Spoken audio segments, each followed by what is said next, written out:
Herðu, vinsældir púðana aukast, en fækkar þeim sem reykja, notkun tóbaks og nikótín. Töluverðar breytingar hafa orðið á tóbaksnotkun landsmanna á undanförnum árum með marka má nýja könnun sem Gallup gerði fyrir embætti landlæknis. Staðfestir könnunin breytt neyslumynstur sem margir hafa ef til vill tekið eftir, það er að segja að dregið hefur úr reykingum fullorðinna tæp 10,5% síðastliðin áratug, en dagleg neysla nikótínpúða er í sífelldum vexti og er nú tæp 12%, jafnframt algengasta neysluform nikótíns hér á landi. Það er sko þannig að þessi 12% landsmanna nota nikótínpúða samkvæmt þessari könnun. Og hér áður fyrir kannski svona 20 árum síðan, þá voru svona 90% landsmanna að reykja sígarettur. Ég held að, ég veit ekki... Mér finnst þetta svona svo lágt, bara 10% minnkun á reykingum. Já, síðast áratug. Það er rosa lítið, með að maður tekur eftir að bara er enginn að reykja. Já, það er að því að sko árið 2015, 10 ára síðan, þá voru svo margir hættir að reykja. Já. Bara frá 2015 til 2025. Þannig að undan var ennþá meiri, sko, athygli vekur að mikill munur virðist á daglegum reykingum Íslendinga og erlendra ríkisborgara sem búið hafa hér á landi að minnstu kosti 3 ár. Sögðust 5% íslenskra ríkisborgara reykja daglega árið 2022 en 19% erlendra ríkisborgara. Já, þetta er þannig að maður sér einhvern reykja þá er maður fæman, þú veist í hugan, þetta er útlendingur strax. Já, hann er annarkvort útlendingur eða fíkill í neysluvandræðum Íslendingur. Eða mamma mín. Já. En notkun nikótínpúða er aftur á móti mest meðal karlmanna eldri en 18 ára 16,3% samanborðið 6,8% hjá konum.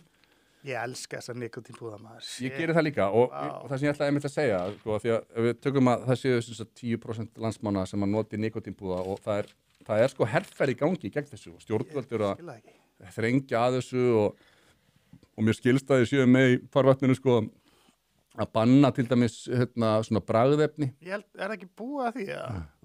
Gæti verið banna sko mentól eða þú veist að myndu. Það væri rosalegt. Þú veist og þá er verið að gera út af við þetta.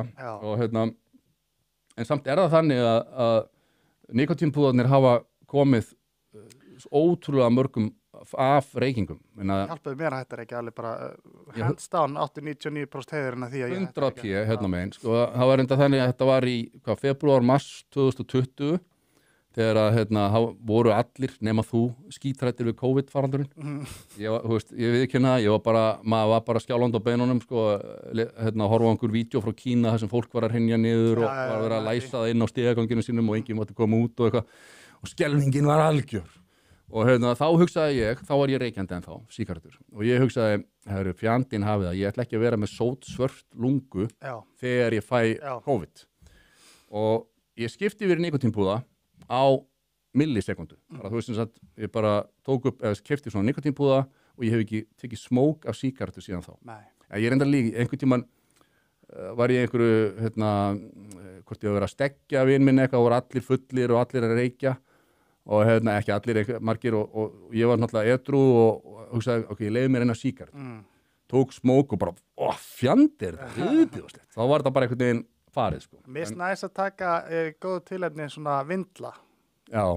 Það, þú veist, mann alltaf inhalar það ekkert, það geði ekki, sko, en það er alveg næs, sko. En sígartur eru bara... Það er líka svo mikið stíll yfir vindlunum, sko. Og kaffi krem, þetta er svona góð lykt. Já, þetta er svona næs. En það er langt sem ég hef gert það, en það sem ég er að segja hérna, ég þakka nikótínpúðunum sko alfarið það að ég hafi losnað við þennan ósóma og leiðinda ósið að vera að reykja sígarettur. Já, það er nikótínpúðunir og konunum minn að þakka að ég hætti að reykja. Við hitt hana, var fyrst eitthvað að hitt hana og sagði mig, ég gæti aldrei verið með manni sem reykja sígarettu. Og ég drapi bara instantly og fekk mig nikótínpúða. Ég meina, þess vegna finnst mér svo ævintýralega vitlaust að vera í þessari herferð gegn nikótínpúðunum. Heimskulegt. Þetta eru þetta, nikótín er ávanabindandi, vissulega, en það er ekkit sko sérstaklega skaðlegt, alls ekki. Ég var mikið að pæla því að kona mín er mikil heilsufrík og frík er kannski ekki rétt orðið, hún er heilsufrömuður og hún alltaf hefur verið að sko taka til hendinni í neyslu minstri heimilisins og varðar matvæli og við borðum rosalega hreint sko. Það er ekkert drasl með einhverjum auka efnum sem er notað á okkar heimili og og hún var að benda mér á að þó að nikotíni var ekki skaðalegt þá væru alltaf einhver önnur efni í púðun og ég fór að kanna það og ég talaði við lækni og baði hann að lesa innihaldslýsingun og það var bara eiginlega ekkert sem var eitthvað skelfilegt í þessu. Ekkert eitthvað bragðefni eða neitt. Okay. Þannig að en eini mínusin við þetta þetta sko að það alltaf pínu glata að vera háður einhver. Já, algjörlega. Með öðrum orðum að vera þræll einhvers. Algjörlega. Að þurfa, ég verð að fá, ég verð að kaupa, ég verð að, auðvitað náttúrulega best að vera laus við þetta allt saman. En ef þú ert að velja á milli tóbaks, sígarettur og nikotínpúða, þá þetta bara no-brainer.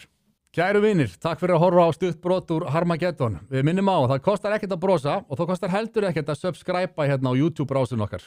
En ef þú vilt sjá þáttinn í fullri lengt, þá ferðu á broadcast.is og nærðir í áskrift. Takk fyrir.